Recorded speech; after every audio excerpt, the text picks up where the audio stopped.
तो आज राज्यसभा में इस बिल को रखा जाएगा, लेकिन कई सवाल हैं जो देश की जनता जानना चाहती होगी। आखिर नागरिकता संशोधन विधेयक है क्या? इस बिल का विरोध क्यों हो रहा है? क्या बिल राज्यसभा में भी पास हो पाएगा? इन तमाम सवालों का जवाब समेटती हमारी ये रिपोर्ट देखिए। इसीलिए जब महात्मा ने फाड़ा, मैं इस बिल को फाड़ता हूं। ये हिंदुस्तान को तोड़ने की कोशिश कर रहा है। सर, हमारे सदस्य को जलाने की कोशिश मत करो। एक एक बात को टाले बगैर मैं जवाब भी दूंगा। वॉकआउट मत कर जाना। जनवरी 2020 को समाप्त। संसद का शीतकालीन सत्र गर्म है, बेहद गर्म। वजह है नागरिकता संशोधन विधेयक। यार, ये लोग नहीं जानते किस तरह के मोशन लाना चाहिए। लोकसभा में विपक्ष ने जमकर हंगामा किया, विरोध किया। The nationalist movement did not divide on ideological grounds or on regional grounds or geographical grounds or linguistic grounds. यहाँ तक कि बिल की कॉपी तक फाड़ दी गई, लेकिन सरकार बिल पास करवाने में कामयाब हो गई। कार्ड को फाड़ दिया। बिल के पक्ष में 311 वोट पड़े तो विपक्ष में 80 वोट पड़े। लेकिन सवाल यह है कि क्या मोदी सरकार राज्यसभा में भी बिल पास करवाने में कामयाब हो पाएगी?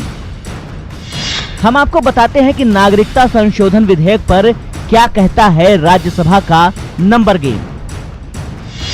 राज्यसभा में कुल 245 सदस्य हैं, लेकिन 5 सीटें खाली हैं, जिसके चलते फिलहाल कुल सदस्यों की संख्या 240 है। बहुमत के लिए 121 सदस्यों की जरूरत पड़ेगी।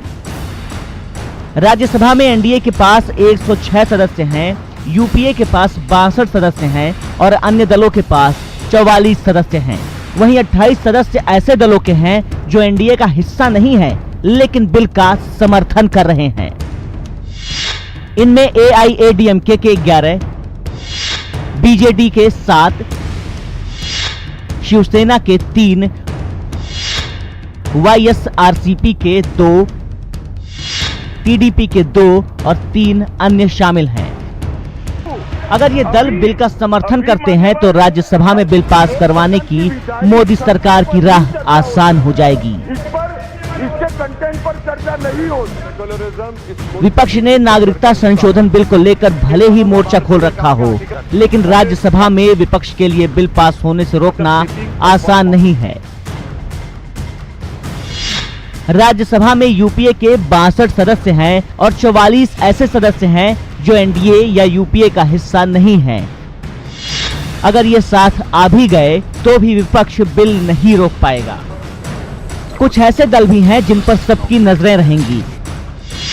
इनमें असम गण परिषद के 1, बोडोलैंड पीपल फ्रंट के 1, एमडीएमके के 1, नागा पीपल्स के 1, पीएमके के 1 और सिक्किम डेमोक्रेटिक फ्रंट के 1 राज्यसभा सदस्य हैं। इसके अलावा 6 राज्यसभा सदस्य निर्दलीय और अन्य के हैं। अब इन आंकड़ों के जोड़ तोड़ को देखें तो ऐसा लग रहा है कि नागरिकता संशोधन बिल को राज्यसभा में रोकना विपक्ष के बस की बात नहीं है। Bureau report, news 18। तो क्या नंबर गेम है? कैसे पास होगा ये विधेयक? क्योंकि अग्नि परीक्षा है सरकार की, इस पर भी बात करेंगे। लेकिन शैलेंद्र वांगू हमारे साथ दिल्ली से सीधा लाइव जुड़ गए हैं। शैलेंद्र, समझना चाहेंगे, प्रधानमंत्री मोदी ने सीधे तौर पर कह दिया है कि विपक्ष पाकिस्तान की भाषा बोल रहा है, लेकिन एक और चीज उन्होंने इसमें ऐड की है कि हम वही कर रहे हैं जो हमारा सपना था। तो क्या उनके इस बयान को 370 से भी जोड़कर देखा जाए? क्या उनके इस बयान को 3 तलाक से भी जोड़कर देखा जाए? देखिए, आज का जो पार्लियामेंट्री पार्टी की बैठक थी जिसमें प्रधानमंत्री मोदी ने संबोधित किया, उसमें साफ तौर पर पीएम ने कहा कि जो नागरिक संशोधन बिल है वो लाखों लोगों की जिंदगी में बदलाव लेकर आएगा। इसकी शुरुआत हो चुकी है। हालांकि उन्होंने सिर्फ और सिर्फ जिक्र किया नागरिक संशोधन बिल का। वहीं साथ ही साथ उन्होंने ये भी कहा कि कुछ ऐसी पार्टियां हैं जो पाकिस्तान की भाषा बोल रही हैं, जो कि बयान पाकिस्तान की तरफ से आ रहे हैं, वही बयान कुछ पार्टियां दे रही हैं। हालांकि उनका निशाना सीधा विपक्ष पर था। उन्होंने ये तक कहा था कि कॉमा और फुल स्टॉप तक भी वैसे ही हैं जैसे कि पाकिस्तान बयान दे रहा है। तो ऐसे में जाहिर तौर पर कड़ा हमला है पीएम मोदी का आज के इस बिल से पहले, जो कि करीब 12 बजे इस पर चर्चा शुरू होगी, टेबल किया जाएगा, उस पर चर्चा शुरू होगी। लेकिन उससे ठीक पहले पीएम मोदी ने साफ कर दिया है कि सरकार की मंशा क्या है। सरकार की मंशा यह है कि वो लाखों लोगों की जिंदगी में बदलाव लाना चाहते हैं और इस बिल के जरिए जो नागरिकता है पड़ोसी मुल्कों से, जिसमें बांग्लादेश, अफगानिस्तान और पाकिस्तान शामिल है, वहाँ के जो परसिक्यूटेड माइनॉरिटीज हैं, रिलीजियस माइनॉरिटीज, उनको यहाँ पर नागरिकता देने के लिए बिल आज राज्यसभा में लाया जा रहा है। और उम्मीद ये की जा रही है कि जिस तरह से इससे पहले, जैसे आपने जिक्र किया, ट्रिपल तलाक और 370 को लेकर जो बिल लेके आए थे राज्यसभा में, जिस तरह से वो पास करा लिए गए थे, बावजूद इसके कि सरकार वहां पर माइनॉरिटी में है, लेकिन इस बार उम्मीद ये की जा रही है, सरकार ये मान रही है कि वो ये बिल आज राज्यसभा से भी पास करा लिया जाएगा। एक चीज और यहाँ पर शैलेंद्र समझने वाली, क्योंकि ये तो रही प्रधानमंत्री मोदी की बात, लेकिन अब नंबर गेम पर जब आते हैं तो चीजें समझने वाली होंगी कि आज कैसे सरकार जो है पास कराएगी ये बिल, क्योंकि अब यहां पर शिवसेना की भूमिका भी अहम हो जाती है, क्योंकि 3 साधन उनके पास है।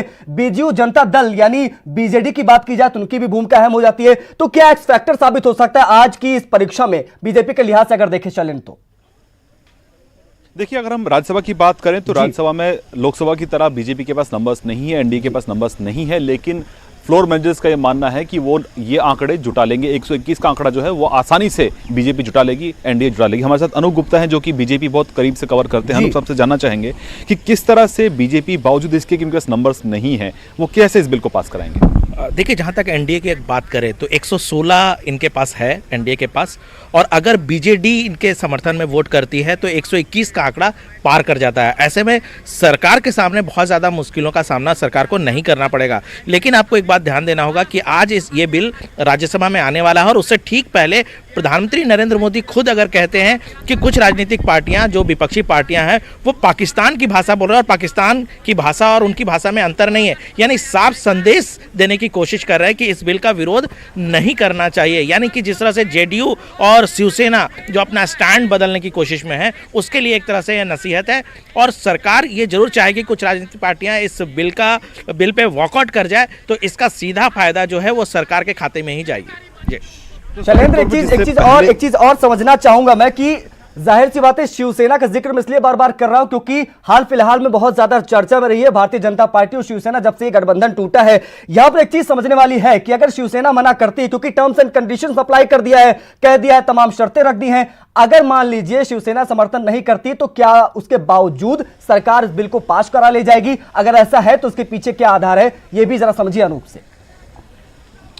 आपने बिल्कुल सही कहा, शिवसेना का रोल काफी महत्वपूर्ण है। हालांकि जब से शिवसेना अलग हुई है बीजेपी से महाराष्ट्र में सरकार बनाने के लिए एनसीपी और कांग्रेस के साथ, उसके बाद से सवाल खड़े होते रहे हैं। लेकिन जब लोकसभा में बिल रखा गया था तो वहां पर शिवसेना ने सरकार का समर्थन दिया, मोदी सरकार का समर्थन दिया। लेकिन आज क्या रुख रहेगा इसको लेकर उद्धव ठाकरे साफ कर चुके हैं कि वो तमाम पहलुओं पर समझने के बाद ही इस पर अपना फैसला लेंगे। लेकिन क्या शिवसेना, अगर अनूप गुप्ता, अगर शिवसेना वॉकआउट करती है तब भी सरकार को फर्क नहीं पड़ेगा? देखिए, शिवसेना का रुख क्या होगा ये अभी भी असमंजस की स्थिति में है। हालांकि कल उद्धव ठाकरे ने कहा कि अभी वो आगे क्या करेंगे उसका फैसला बाद में लेंगे, लेकिन 3 सीटें हैं उनके पास, यानी कि अगर विपक्ष में वो मतदान करते हैं तो 3 सीटों का नुकसान होगा सरकार के लिए। लेकिन अगर वॉकआउट करते हैं तो इसका भी फायदा सीधे सरकार को जाएगा। वॉकआउट करना, विरोध करना नहीं हो सकता है। और जिस तरीके से अभी पाकिस्तान के साथ जुड़ा है, कम से कम शिवसेना नहीं चाहेगी कि पाकिस्तान के साथ जोड़कर इनके बयान को देखा जाए। अगर ये बिल का विरोध करती है, वोट अगेंस्ट में करती है, तो फिर कल यही जो तोहमत है जो प्रधानमंत्री नरेंद्र मोदी लगा रहे हैं, वो तोहमत शिवसेना के साथ भी जुड़ेगा। दबाव की राजनीति है। जिस तरीके से लोकसभा में समर्थन किया, कांग्रेस ने साफ कर दिया कि सरकार हम कुर्बान कर सकते हैं। इस तरह का अगर स्टैंड शिवसेना का रहा तो दबाव में आकर के उद्धव ठाकरे ने अपने स्टैंड में परिवर्तन किया है। लेकिन देखना होगा, जैसा कि अभी सूत्र बता रहे हैं कि वॉकआउट कर सकती, हो सकता है विरोध करे, कुछ ऐसे मुद्दे को लाए कि ये बिल में लाना चाहिए, ये बिल में नहीं लाना चाहिए, और वॉकआउट कर जाए। लेकिन वॉकआउट करना भी एक तरह से कह सकते हैं कि सरकार का सहयोग करना ही होगा।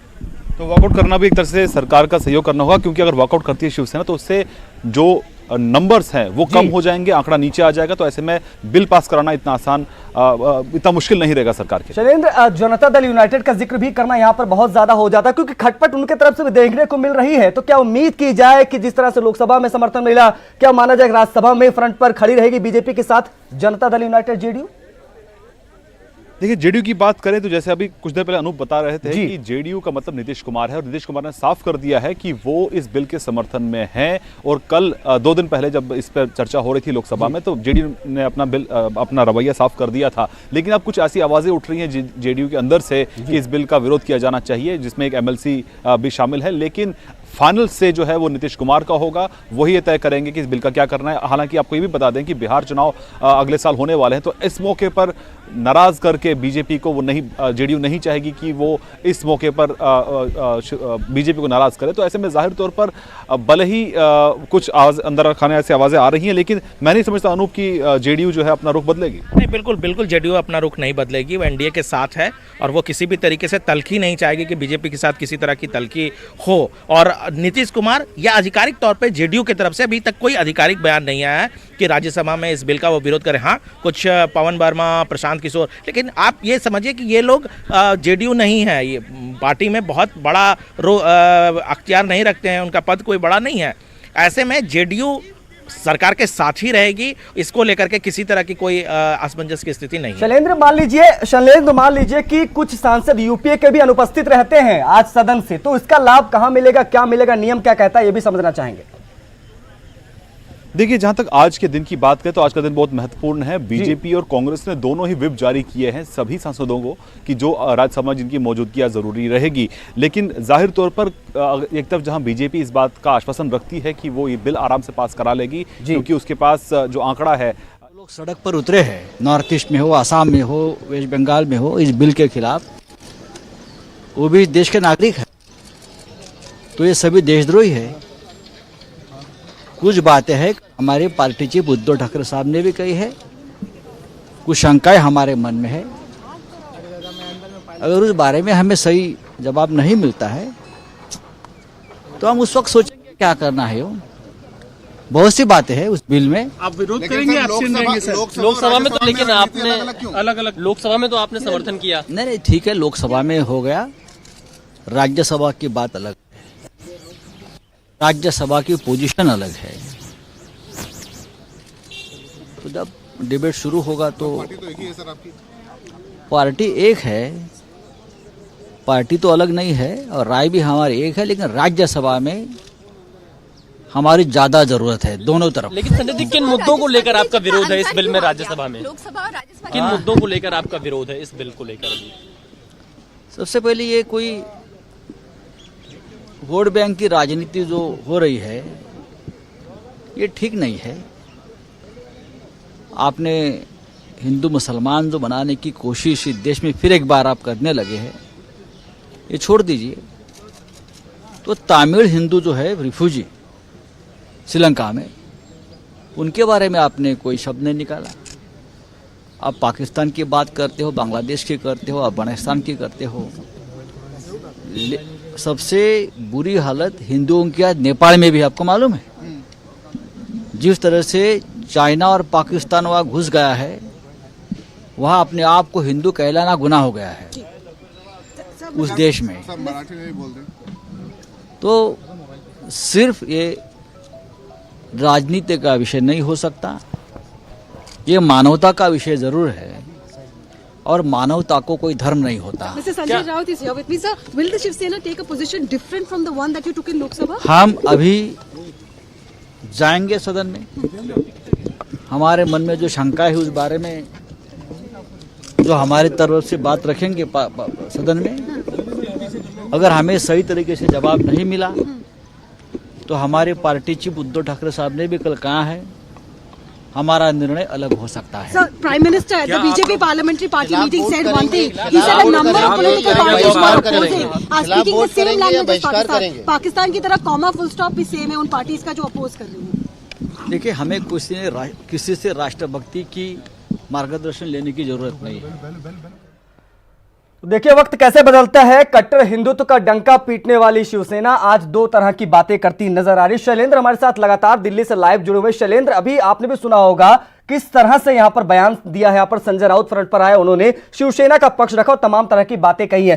क्या लगता है क्या कुछ होगा आज? क्योंकि शिवसेना आप कह सकते हैं कि यहां पर जिसका हम जिक्र कर रहे थे बिल्कुल उल्टा ही नजर आ रहा है इनके बयानों की तरफ से अगर देखें तो।